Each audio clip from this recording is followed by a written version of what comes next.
এই গরমে মাঝে মাঝেই আমাদের কারেন্ট অফ হয়ে যায় আর দীর্ঘক্ষণ কারেন্ট থাকে না। তো তখন কিন্তু আমাদেরকে গরমে প্রচুর কষ্ট পেতে হয়। তো আজকে আপনাদেরকে দেখিয়ে দেবো, যদি আপনাদের এলাকায় কারেন্ট চলে যায় এবং দীর্ঘক্ষণ কারেন্ট না আসে, তাহলে ইলেকট্রিক সাপ্লাইয়ের একটা টোল ফ্রি নাম্বার, যেখানে কল করলে আপনাদের কারেন্ট কিন্তু সাথে সাথে চলে আসবে এবং এই নাম্বারে ফোন করলে যেমন কারেন্ট না থাকলে কারেন্ট চলেও আসবে, এর বাইরেও কিন্তু আরও অন্যান্য অনেক সুবিধাও আপনারা পাবেন। তো কোন নাম্বারে ফোন করতে হবে এবং কারা এই নাম্বারে ফোন করতে পারবে এবং কি করে আপনারা কারেন্ট না থাকলে কারেন্ট আসার জন্য আবেদন করতে পারবেন, সেটা আজকের ভিডিওতে পুরো লাইভ আপনাদেরকে দেখিয়ে দেবো। তো চলুন বন্ধুরা, শুরু করি আজকের ভিডিওটা কিন্তু খুবই ইনফরমেটিভ। আপনাদের কিন্তু এই ভিডিওটা সারা জীবন বিভিন্ন সময় কাজে লাগতে পারে, সেই জন্য অবশ্যই ভিডিওটাকে লাইক করে শেয়ার করে রাখবেন আর প্রয়োজন হলে ভিডিওটাকে সেভ করে রাখবেন। আর যদি এরকম ইনফরমেটিভ ভিডিও দেখতে পছন্দ করেন তাহলে অবশ্যই চ্যানেলটাকে সাবস্ক্রাইব করে রাখবেন। এখন কারেন্ট অফ হয়ে গেলেও আর কোনো চিন্তা নেই, থাকতে হবে না অন্ধকারে। এই রকম চার্জেবল এলইডি বাল্ব পেয়ে যান একদম কম দামে, তাও আবার দুটোর সঙ্গে একটা ফ্রিতে। লিংক ডেসক্রিপশনে।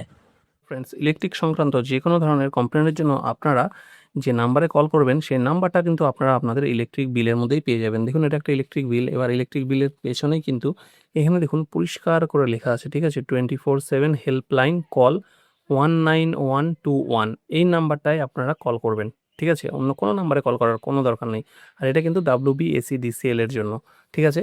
তো এই নাম্বারটায় আপনাদেরকে আমি কল করে দেখাচ্ছি। ধরুন আমার বাড়িতে কারেন্ট নেই, আমি কমপ্লেন করব। তো কি করব? 19121 এই নাম্বারটা আমি ডায়াল করে এখান থেকে কল করে দেবো। দেখুন কি বলছে। নমস্কার, WBACDCL এ আপনাকে স্বাগত। বাংলায় শুনতে হলে ডায়াল করুন 1। বাংলার জন্য 1 করবেন। To continue in English please dial 2। এই পরিষেবা আমাদের নতুন টোল ফ্রি নম্বর 19121 এও উপলব্ধ আছে। বিদ্যুৎ চুরির অভিযোগ জানানোর জন্য 1 ডায়াল করুন। অন্যান্য অভিযোগের জন্য 2 ডায়াল করুন। অনুগ্রহ করে আপনার 9 অঙ্কের কনজিউমার আইডিটি ডায়াল করুন।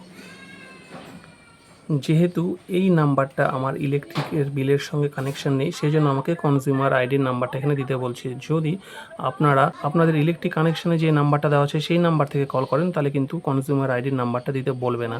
তো যদি অন্য ফোন থেকে ফোন করেন তাহলে আপনাদের বিলে যে কনজিউমার আইডির নাম্বারটা আছে, আপনাদের বিলের এইখানে নাম্বারটা পেয়ে যাবেন, সেই নাম্বারটা এখান থেকে ডায়াল করে দেবেন। তো আমি এখানে ডায়াল করে দেখিয়ে দিচ্ছি আপনাদেরকে। প্রদান করেছেন সেটি হলো 400। কনজিউমার আইডিটা ডায়াল করার পরে সেটা কিন্তু ওখান থেকে আবার রিপিট করবে। রিপিট করার পরে যদি কারেক্ট হয় তাহলে আপনাদেরকে 1 টিপতে বলবে, আর যদি ভুল হয় তাহলে আবার ডায়াল করতে বলবে। কনজিউমার আইডিটি প্রদান করার জন্য 2 ডায়াল করুন। তো যেহেতু আমি সঠিক টিপেছি, 1 টিপব। অভিযোগ জানানোর জন্য অনুগ্রহ করে 1 ডায়াল করুন।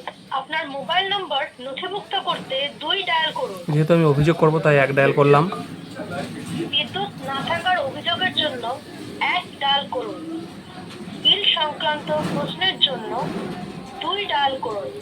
তো যেহেতু কারেন্ট নেই, আমি বিদ্যুৎ না থাকার অভিযোগ করতে চাই, সেই জন্য 1 ডায়াল করলেই কিন্তু অটোমেটিক কমপ্লেনটা হয়ে যাবে এবং তার কিছুক্ষণের মধ্যেই কিন্তু প্রতিনিধি দল আপনাদের এলাকার বিদ্যুৎটা আবার ফিরিয়ে দেবে। সো ফ্রেন্ডস, এইভাবে কিন্তু খুব সহজে আপনারা আপনাদের বাড়িতে বা আপনাদের এলাকায় যদি কারেন্ট না থাকে বিদ্যুৎ দপ্তরে অভিযোগ জানাতে পারেন এবং অভিযোগ জানানোর কিছুক্ষণের মধ্যেই কিন্তু আপনাদের এলাকাতে আবার বিদ্যুৎ ফিরে আসবে। সো ফ্রেন্ডস, এটা ছিল আজকের ভিডিওটি যদি আপনাদের একটু ইনফরমেটিভ মনে হয় তাহলে অবশ্যই ভিডিওটাকে একটা লাইক করবেন আর এরকম ভিডিও দেখার জন্য চ্যানেলটাকে সাবস্ক্রাইব করে রাখবেন।